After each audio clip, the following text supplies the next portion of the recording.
It's the world, life, that flows into us so that influence is inescapable. A walk down the street involves multiple influences: trees, people, vehicles, air, all the populace of our sensoria. But the emphasis in this piece is on literary influence. What is the source of those voices that haunt us? Why should we say "I" when we know very well we are we? The piece you can read in vitriol treats three poets: Thomas Gray, James Joyce, and Robert Duncan. Tonight, I'll deal only with Duncan. Under the influence, Robert Duncan. I derive from every known source. Robert Duncan at a lecture. The word influence comes from the medieval Latin influentia, a flowing in of water. The word derive comes from the Latin derivare.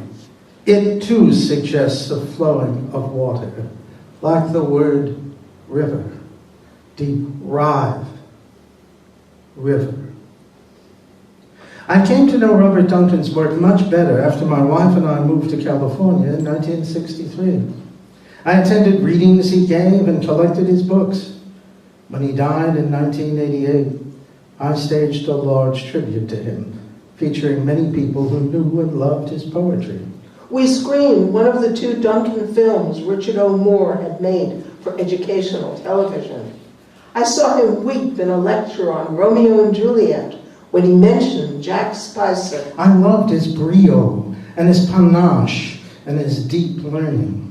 I felt he was a better critic of his work than were the people who'd written about him, and that his poetry soared with an extraordinary intelligence and passion. He taught me about the immense usefulness of the Oxford English Dictionary, and I shared his passion for Charles Olson's Maxims poems. Duncan clearly understood the mind to be multiple, but perhaps the most extraordinary aspect of this pact was not merely that he understood the mind in this way, but that he was aware that this understanding had implications for literary form. In an article on Duncan's poem, The Torso, Carrie Nelson writes that the title suggests some of the poem's potential for multiple and ambiguous connotations. Similarly, Mikhail Matix writes that Duncan regularly used devices indebted to surrealism, juxtaposition of incongruent images, often of sex or violence, illogicality, and a multiplicity of voices.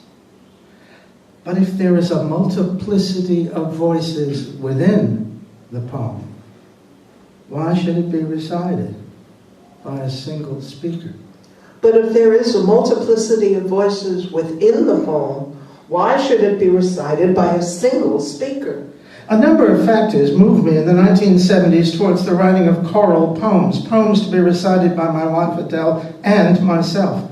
My enthusiasm for certain musical pieces by Charles Ives, as well as the great experience of Abel Gance's Polyvision film Napoleon, have to be factored in. But surely Duncan's practice and the fact that he was not only alive, but living nearby, gave me a great push in that direction.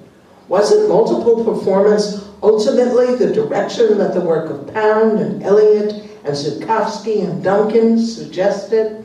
Multiple voices in the work required multiple voices in the performance of the work.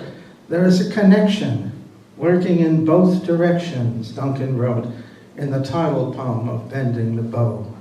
A fundamental doubleness working its way throughout his poetry. But this doubleness was itself a manifestation of multiplicity. It was not Hegelian doubleness that led to synthesis. Rather, it was an impulse that accepted the myriad, sometimes contradictory motions of the soul. Days, duties, dreams, man, woman, presence, absence, the other, current, derivation, the rivers of influence, rivers of the wordplay is surely intended. reveries, the primal poet Orpheus in his endless quest for The other. Two voices, one male, One female. influence. A group of poets was asked to read a poem by Robert Duncan, and then a poem of their own, which they felt Duncan had influenced.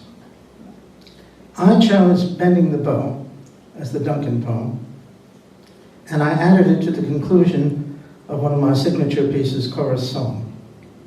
You'll hear that tonight. Duncan's lover, Jess, had given me one of Robert's hats. I put it on at the performance just before Adelle and I began to speak. I had it tonight. The hat.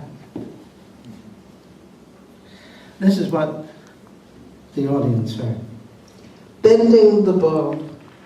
We've our business to attend day's duties. Bend back the bow in dreams as we may. Till the end rhymes in the taut string with the sending. Reveries are rivers and flow where the cold light gleams, reflecting the window upon the surface of the table. The pressed glass creamer, the pewter sugar bowl, the litter of coffee cups and saucers, carnations painted, growing upon whose surfaces the whole composition of surfaces leads into the other current, disturbing what I would take hold of. I've been in the course of a letter. I am still in the course of a letter. To a friend who comes close into my thought, so that the day is hers. By hand, writing here. There shakes in the currents of air.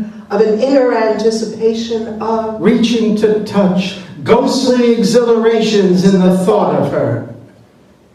At the extremity of this design. There is a connection working in both directions, as in the bow and the lyre. Only in that swift fulfillment of the wish that sleep can illustrate, my hand sweeps the string. You stand behind the where I am, the deep tones and shadows I will call a woman, the quick high notes. You were a girl there too. Having something of sister and of wife, inconsolate. And I would play Orpheus for you again. Recall the arrow or song to the trembling daylight from which it sprang. Too bad you didn't come with us to the restaurant. We found it with a little trouble and had just been seated when suddenly in pops Ishmael and Callahan and Alta and everybody. So we all sat down together and ate too much Italian food and had a very nice time. What crazy birds. These crows who saw a cut The slice sound and good old branch. of the cross where they have perched. The name Kohan still has magic.